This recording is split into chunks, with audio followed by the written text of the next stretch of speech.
and go, and go, and fuck Cape shit. Welcome to another episode of Shittywebcomics Weekly, brought to you by our subscribed star backers. Check out the link below to give us money, because we'll tell you the truth when everyone else will lie to you.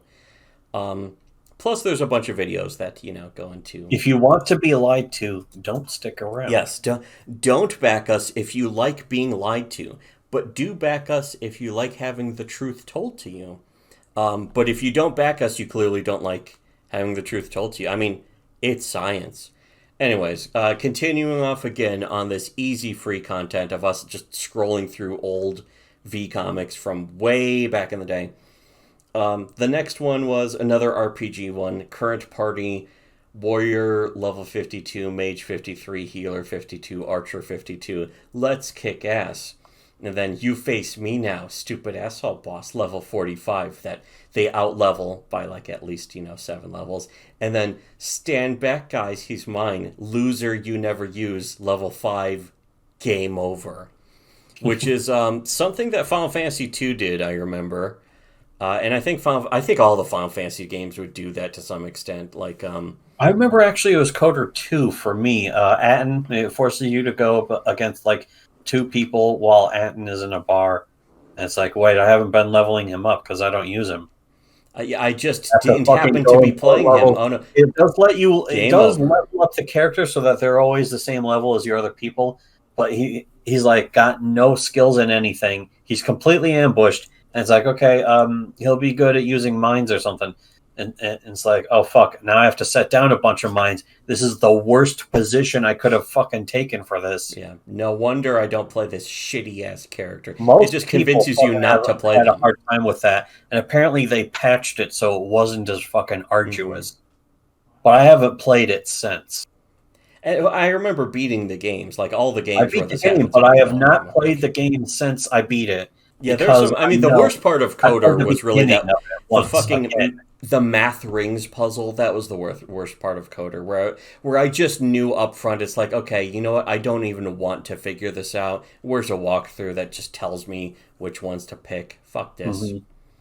Fuck this shit. Even the sliding tile puzzles in fucking Resident Evil 4, it's like, you know what? I can figure this out if I keep doing it. But with, that one encoder. And then so I keep doing it, and then after 40 minutes go by, it's like, okay, fuck this shit. Where's the solution? Fuck this shit. I want to skip this. This sucks. Save my life.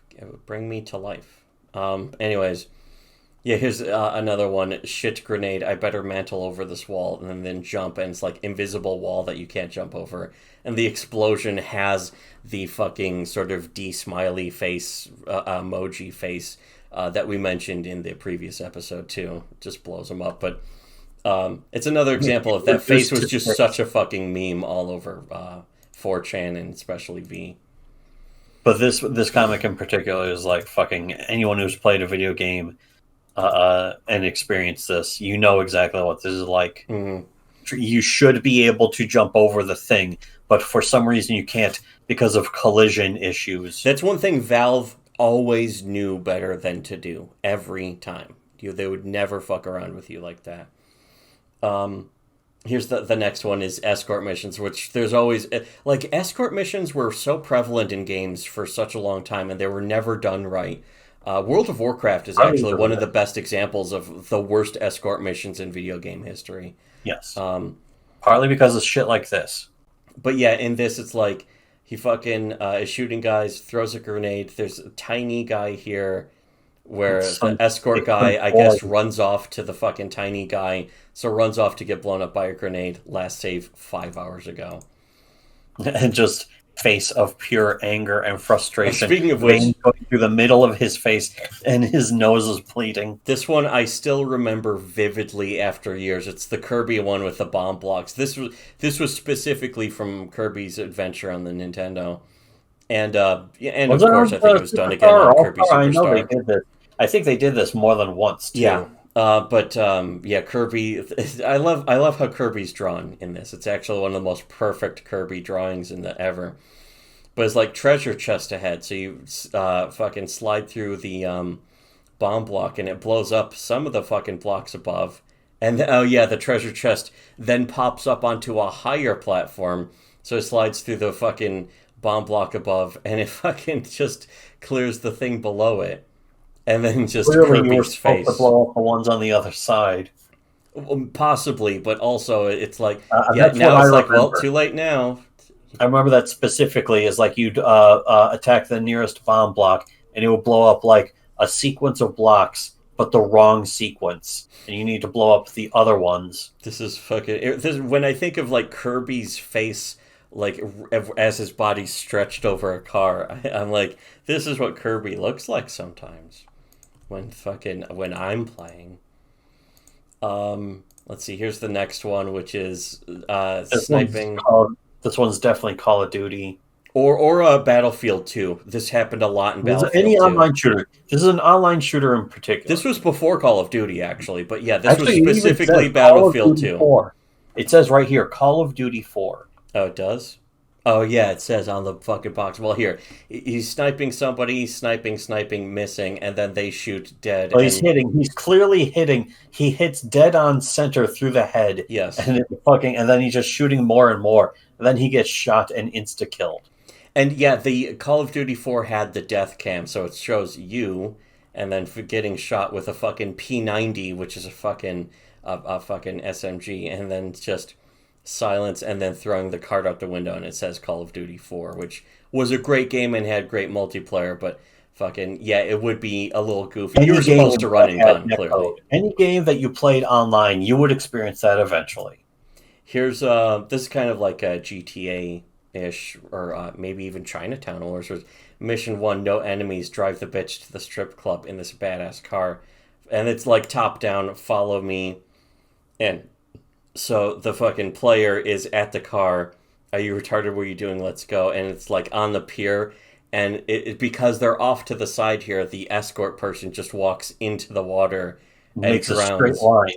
They make a straight line towards the player character. Yeah, and the thing is, this is, again, something that fucking Half-Life 2 sort of fixed when it really introduced node pathing and that kind of shit, and advanced the sort of node pathing that was introduced in Half-Life 1. Not just even node pathing, but just like pathfinding in general. Yeah, it made pathfinding smarter and easier to do.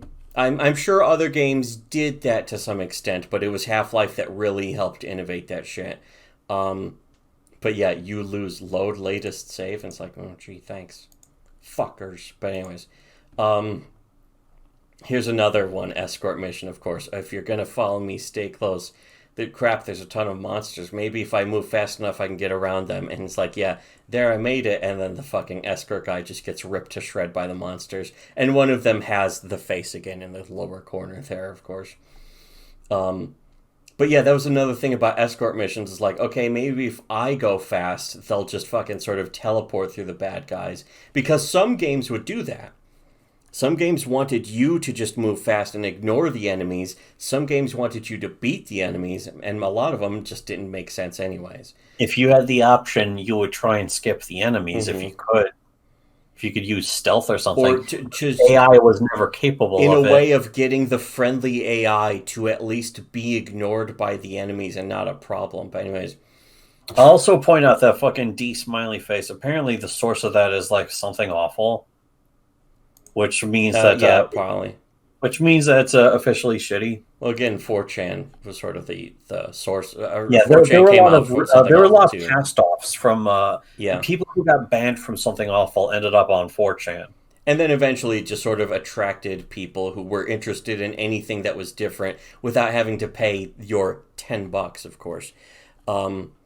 Here, this next one I don't really get is like Gingerbread Man Samurai Training Mission. No, this one makes sense to me. I know what I don't know what this game is supposed to be. Gingerbread Ninja Samurai, but it's like Training Mission complete. Training Mission 3 complete. Would you like to save? Yes. And it just says save file number 1, 25%. It's like 25% of the game is complete. It's only 3 training missions, and he's already a quarter through the game. Yeah, that'd be fucked. And then the last the last thing is just a fucking. It's like a face floating in a universe of red. Just like that one, most likely inspired by that previous one about the fucking GameFAQs spoilers. But I know exactly how this shit felt when you fucking. It's like, I'm going to say, okay, here's the first opportunity to save my game. And it says it's like the game is already fucking 20% complete. And it's like, I just started. I've only been playing for I'm fucking still in the tutorials. And It's sometimes it wouldn't even be accurate. Sometimes it wouldn't actually be 25%. It's like, who the fuck knows the last 1% of the game was 60 hours. Yeah, exactly.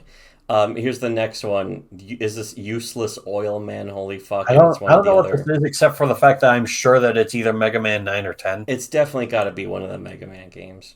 Yeah, I don't know which one. Here's this one's funny, of course. So far, I've shot down 12 helicopters, wiped out 3 infantry brigades, assassinated 2 generals and their elite bodyguards, and survived a carpet bombing. I could survive anything, and goes into the water and just drowns instantly, which is, again, the Grand Theft Auto games. It's a Grand Theft Auto games, but I don't know who this character is. Yeah, I think it's CJ. This is 50 Cent? It's CJ 50 Cent. Here's the other one. The Mega Man game. At some point, everyone realized that the Mega Man games were essentially just fucking instant death pits and spike traps all over the place, forcing you to start over. But this one's funny. A secret area, and then just death spikes everywhere. And at the end is data disk lol, which is most likely completely worthless, of course. It's probably just, it's a dummy prize, but he's also got no energy. It has game lore. He used up all of his energy to get there, so he can't get back. Yeah, can't even get back. Dying. Yeah, exactly. It's one of those things where it's like, oh, you got to find the secret. Either look it up, or fucking you have to do this in absolute perfection, or use an item or something. You have to figure out the way to cheese it, the way the official cheese that the developers put in is like, oh, you're supposed to walk backwards, spin around 3 times, and then jump, and you teleport to the other side of the screen. Press down, hold down for 30 seconds of nothing but pressing and holding down. Yes. Here's the next one is, of course, Mega Man. Just a little jump to kind of fight the boss, and thing jumps out, fucking hits you, where you're going to fall down to a bottomless pit and die instantly, of course. That's something that modern games are starting to finally stop doing. Yeah. Where if you fall into a bottomless pit, it's not an instant kill anymore. Or if it is an instant kill from that, it's like they don't give you a live system anyways. It's just like, oh, go pick up your souls again or whatever. And of course, it's like the rocket has that face on it too. Of course, press Y and you instantly come back. Yeah. Or like a Hotline Miami, where you're meant to just die hundreds of times on the same level before figuring it out. Here's this next one, Longsword Nun's Habit 40 Cakes, which is a reference to 40 Cakes. The Lex Luthor stole 40 cakes. That's as many as 4 tens. But it's terrible. He says, well, I've got better equipment, and I don't really need this stuff, so I'm going to sell it if I can get this is something in so many games. It's like, I want to sell this stuff because it's worthless to me, because in this, so I need a longsword to make a poison sword, and you got to have some cakes. Everyone's got to have cakes. Also, I need Charlotte in a nun outfit. Oh yeah, this was the Jonathan and Charlotte Portrait of Ruin. Yeah, Portrait of Ruin, which is a great game, but yeah. 7 at first. Yeah, also I need Charlotte in a nun outfit, don't ask. Also, you do realize you can only get the stuff once, right? But I just sold all that stuff. How was I meant to know it was important? Enjoy your new game plus faggot. And yeah, a lot of games are like that when they don't need to be. Japanese games. American games, haven't done that for a long time. You sold this stuff for money. And it's like, okay, because I need the money more, but at least I could get this stuff again, right? And it's like, nope. Here's another Castlevania game, Jump Attack, when the enemies just do a jump attack as you're jumping over a pit. They would do that intentionally all the time, too. Mm-hmm. And there's nothing you can do. Your best bet is that they'll die in one hit. They usually don't. Here's, you got any Pokeballs? Sorry, fresh out. Shiny Bidoof appears and you can't get it. Oh, hey, I got you some Pokeballs. And just angry face. And it's like, that fucking, that's what you get for playing Pokemon. They're not JRPGs. Stop playing Pokemon, and this won't happen. JRPGs for Babby's first J-Air pig for retards. But here's just a big fucking wall of text. Examples of fighting games that limit player control are easier to name. One could take any classical fighter, Street Fighter, Dead or Alive, Tekken. And it just says, this is what tourney fags actually believe. And most likely, we didn't fucking even... We just saved this because it's making fun of tourney fags. Yeah, because they're dumb. This is another thing that's a perfect example of so many games that it shows why it's hard to fucking put certain things into games. Is I need a key to get through this wooden door? Fuck that. I have a flamethrower, and then it's just wooden doors flamethrower proof. And a lot of games knew, especially after this, I think in a way this helped teach fucking developers that's like, don't put in a flamethrower if you're going to put in wood that is going to block your progress unless you can burn it. And either burn it or don't put a flamethrower in the game. Yes. But obviously you'd want so to they be don't able put to in a have flamethrower. in the game. They don't put in flamethrowers because of that, for the most part. It's actually Resident Evil 4 is a really good example of how to do it right. Yeah. A lot of wooden doors can be broken down just with regular gunfire. Or kicking. Well, fucking the SWAT kick is just the most so fun way. If it's a metal door, you know you can't just shoot through it. Yeah. Here's the case file Escort 10. The case file isn't active yet. I'll go to save those people. This is Dead Rising, I think. But it's like, oh, come on, stop pushing each other and get up here, and then just save and quit. It's dealing with the AI. That was one of the distinct memories I have of playing. Was it Dead Rising? We especially played 2.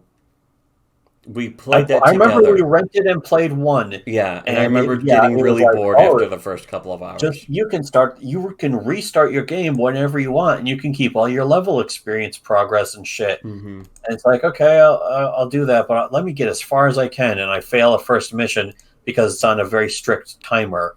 Yeah. And it's like, oh, I didn't know that. The game is like you're supposed to lose and start over, and it's like, that doesn't sound fun to me. And I did eventually finish Dead Rising 2, but I didn't really have that much of a good time with that. No, it was kind of boring. No, I wasn't enjoying either of them. But Dead Rising 2, I didn't even beat alone. I had to play that coupe to play it. Yeah, we played that coupe. I couldn't be bothered. And the first game I never beat. You know what? I remember in particular, the middle of the fucking area has this Jeep with a guy on a turret. And there's a way to beat them. But it's like, oh, you either have to find your own gun, get around them, or make them crash or some shit. And you have to start memorizing where the guns are or where the specific things are to go find them on new gameplay playthroughs. I didn't want to do that, but because I didn't want to do that, I couldn't ever find guns. Mm-hmm. So I gave up. Like, there were other better games out at the time anyways. Yeah. It's really not that good of a game. Yeah, it was okay at best. 1 and 2, and then 3, I guess, is supposed to be weird. I don't fucking know. It sucks. I ended up beating 3. I managed to get through 3, but that's because you can fucking make the fucking lawnmower from fucking Dead Alive or whatever the fuck. Anyways, you know what? We will continue this again on the next part because we need to just have as many parts queued up and ready to go, so we don't have to record any. Good material. This is great meat. Hopefully people can see this because it's not enough to just describe it. Yeah, I'm showing this. I'm showing all of these on the screen, which is quite nice and also easy. Anyways, the next part hopefully should be the last part. So unlike share, reshare, unshare, reshare, unshare, reshare, and donate to us on Subscribe Star linked below, and should have listened to Shitty Web Comics.